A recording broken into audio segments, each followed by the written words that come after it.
Hi, it's Kaylee from Crochet Unraveled, and today I wanted to give you some tips to help you make sure that your crochet tension is really consistent so when your projects are finished, they turn out exactly how you want them to.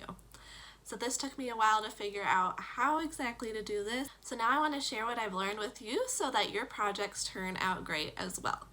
If you're excited to get started, make sure you give this video a thumbs up, and let's go ahead and get into it. So the first thing you're going to do to make sure that you are crocheting with consistent tension and controlling your tension is to just pull a lot of yarn from your ball or skein. This way you aren't fighting with the skein, and which can create a little bit of tighter stitches if you're pulling too hard to get that yarn out. So we just want it to be able to flow nice and loosely and freely when you're crocheting. Just going to go ahead and create a slip knot really quick so I can demonstrate this for you. Okay, so you want to choose a way to hold your yarn using your non-dominant hand, and this should feel comfortable and natural to you. So if you haven't already, make sure that you go watch my video on how to crochet or how to hold your yarn when crocheting, and then pick a way or a couple ways that you want to try out and you think that will be comfortable for you. But this is how I hold my yarn. So I just have it going over my ring finger, under my middle finger, and then back over my pointer finger, and then I can move my pointer finger and help to guide the yarn where I need it to go. Okay, so using your dominant hand, now that you've picked the method that you're going to use to hold your yarn, use your dominant hand and pull on that yarn. Now if your yarn is pulling this quickly, chances are you're going to be crocheting a little bit too loosely. But if you're having a hard time pulling your yarn through, it may be that you're going to be crocheting too tightly. So what you want, this is kind of how it should look when you are pulling on that yarn. It's moving freely, but it's not just sliding through. And I'm also not struggling to pull on the yarn. So hopefully that makes sense. If you're having trouble with that, just go ahead and change up the way that you're holding your yarn in your non-dominant hand. There are certain methods that maybe it goes around your finger or around your pinky is one. And maybe that's good for you, but maybe that loop around your pinky kind of gets caught, and that doesn't allow you to crochet freely. So in that case, I would change it up a little bit and do something else. Maybe you go like this and just have it flow over your pinky instead of wrapping around, and that would work a little bit better. But this just has to do with what works for you and what feels the most comfortable when you are crocheting, because everyone is different and everyone's going to teach you something different, which is why I want to give you multiple options, because I know that what works for me may not work for you, and you really get into these habits of doing things. So I want you to, when you're learning to crochet, or even now if you're switching things up, I want you to get into a good habit that helps you to crochet in a way where you have nice and even and consistent tension, so your projects look really, really good when you're done with them.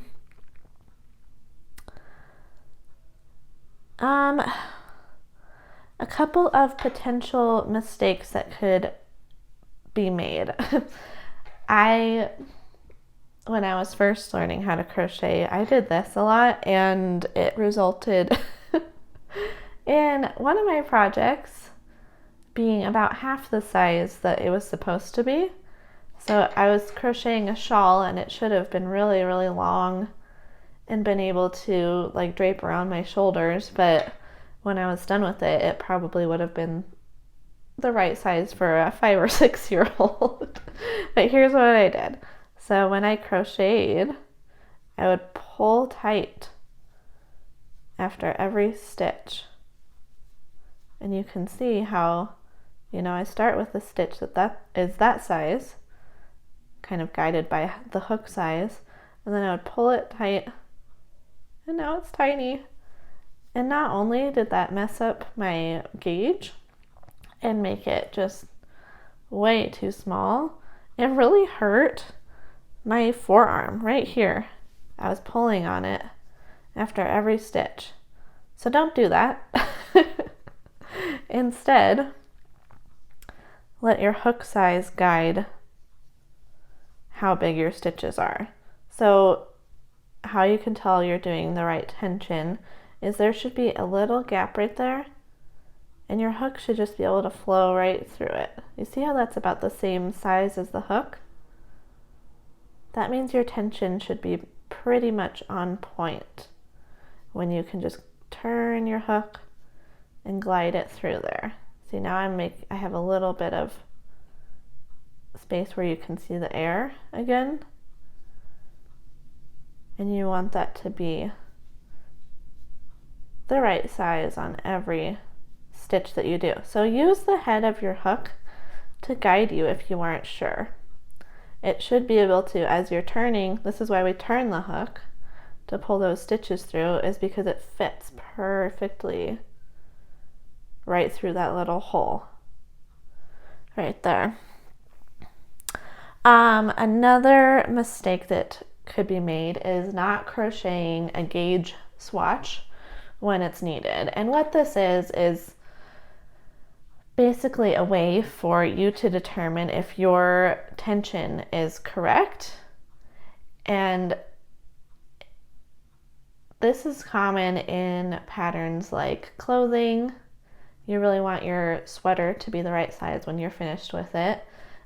Even blankets, a lot of patterns put a crochet or a gauge swatch on it, and they'll give you instructions. Typically, you crochet something that is 4 by 4 inches, and it should be the correct number of stitches across and then the correct number of rows, and that when you're done, you should measure it, and it should be 4 inches by 4 inches. That's what they typically ask for. But follow the instructions on your pattern and just do what it says, and make sure that when you're done with your swatch that it measures to be the right length and height for the type of stitch that you're doing.